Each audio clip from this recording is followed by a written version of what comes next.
She's really an integral part of keeping this fabric of this neighborhood sustained and growing. And it's our privilege to be hosting the Christmas dinner today.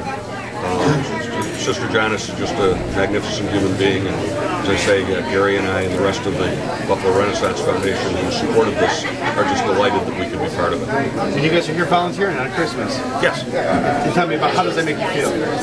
Well, you need to volunteer 365 days of the year. Unfortunately, we all get tied up in our activities and we forget, and it's nice that we remember on a special day like Christmas, but I think we all have to redouble our efforts to try and volunteer throughout the year.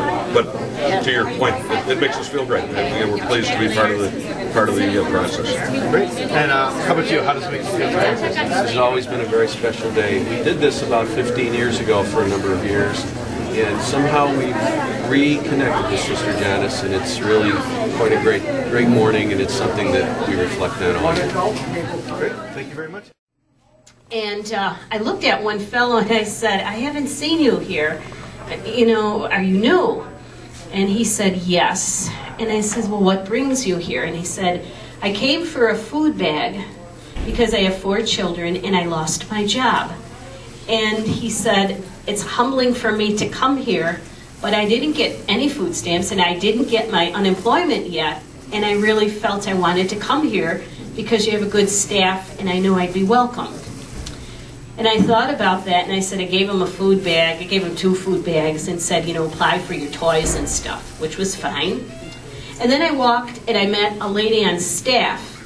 And when you get so busy, you tend to forget. And this lady, I says, how you doing, Esther? And she says, this is going to be a tough Christmas because it's the first year without my husband. He passed away.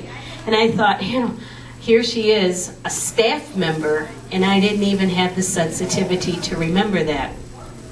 So I thought, I can give her all the toys in the world, and I can, for her grandchildren, I can give her food, and same thing with this fellow.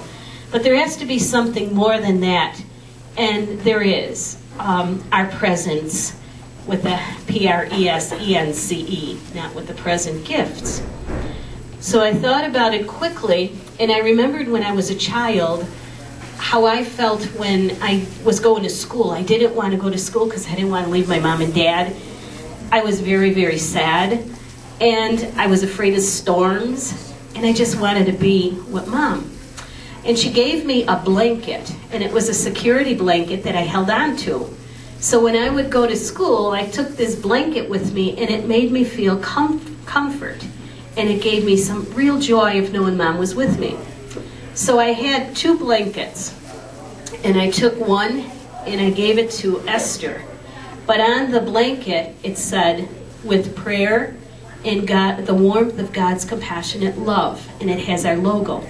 And I said to her, when you feel sad and lonely, take the blanket and hold it, and you'll see our logo and know that you can always come to us. We'll be here for you. And I did the same thing with the gentleman. Unbeknown to me, I had sent a blanket, not even knowing we were going to do something like this. But one of the fellows, who's a grandson to a volunteer, is in Afghanistan.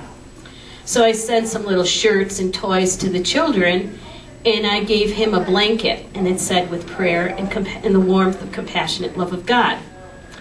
And it was a bad day for him in Afghanistan. He was working with the medics, and he saw people killed, he saw people wounded.